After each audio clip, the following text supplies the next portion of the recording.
श्री कृष्ण ने कंस के कारावास में जन्म लिया या और इनका जन्म होते ही कारावास के दरवाजे खुल गए और प्रहरी गहरी नींद में सो गए। साथ ही आकाशवाणी भी हुई कि बच्चे को नंदगांव में नंदराय जी के घर पहुंचा दो और नंदराय की नवजात कन्या को लेकर आ जाओ।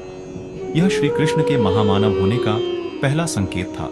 कंस को जब कृष्ण जन्म की सूचना मिली तो पूतना नाम की राक्षसी को कृष्ण को मारने के लिए भेजा। पूतना ने कृष्ण को चुरा लिया और अपने वक्ष पर जहर लगाकर उन्हें अपना दूध पिलाने लगी।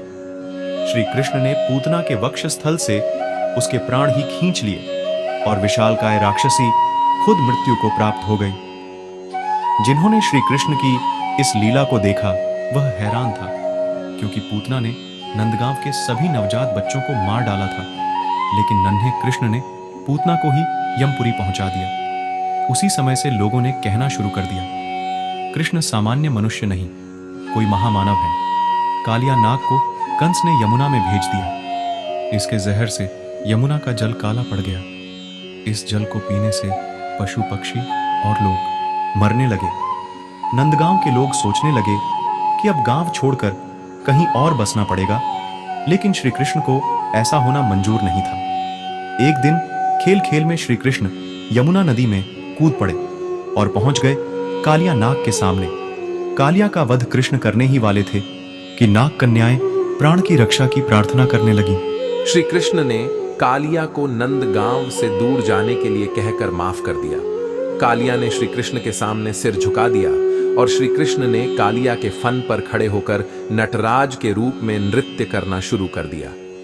नंदगांव के लोगों ने जब इस दृश्य को देखा तो हैरान रह गए और उन्हें विश्वास होने लगा कि श्री कृष्ण महामानव हैं। इंद्र द्वारा मूसलाधार बरसात किए जाने पर नंदगांव के पशुओं और लोगों की रक्षा के लिए श्री कृष्ण ने गोवर्धन पर्वत को अपनी छोटी उंगली पर उठा लिया और कई दिनों तक सब कुछ सामान्य चलता रहा। तब इंद्र को माफी मांगने के लिए श्री कृष्ण के सामने आना पड़ा। जब लोगों ने श्री कृष्ण की यह लीला देखी तो उन्हें पूरा यकीन हो गया कि श्री कृष्ण मनुष्य रूप में भगवान हैं, और श्री कृष्ण के कहने पर गोवर्धन पर्वत की पूजा शुरू कर दी। और तभी से हर साल गोवर्धन पर्वत की पूजा की परंपरा चली आ रही है। कंस के पहलवानों को पराजित करके कंस का वध करना किसी सामान्य व्यक्ति के वश की बात नहीं थी। जैसे ही श्री कृष्ण ने कंस का वध किया, चारों दिशों से श्री कृष्ण के जयकारे गूंज उठे। श्री कृष्ण के गुरु संदीपिनी के पुत्र की वर्षों पहले सागर में डूब जाने के कारण मृत्यु हो चुकी थी। गुरु दक्षिणा देने के समय श्री कृष्ण ने गुरु के मन की बात जान ली और उनके पुत्र को वापस जीवित करके उन्हें लौटा दिया।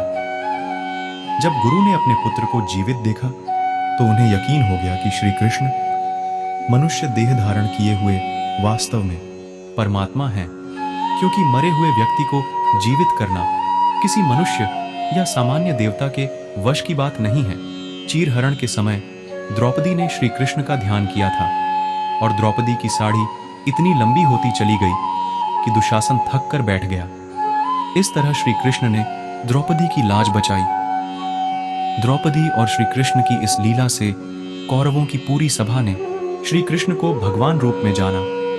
पांडवों के दूत बनकर जब श्री कृष्ण दुर्योधन के पास पहुंचे तो दुर्योधन ने श्री कृष्ण को बंदी बनाने का आदेश दिया। इस समय श्री कृष्ण ने अपना दिव्य रूप धारण करके पूरी सभा को हैरान कर दिया। इस समय भीष्म और विदुर ने श्री कृष्ण को विष्णु रूप में देखा। महाभारत युद्ध के दौरान हर दिन मूंगफली खाकर युद्ध में मरने वालों की संख्या की भविष्यवाणी करना यह भी बताता है कि श्री कृष्ण मानव नहीं महामानव है। श्री कृष्ण की सबसे भव्य लीला थी उनका विराट रूप धारण करके अर्जुन को जीवन और मृत्यु के रहस्य का बोध करना। श्री कृष्ण का विराट रूप साक्षात उनके परब्रह्म परमेश्वर होने का सबूत देता है, और इसके बाद कोई शक नहीं रह जाता कि श्री कृष्ण मानव देह में श्री विष्णु के अवतार हैं।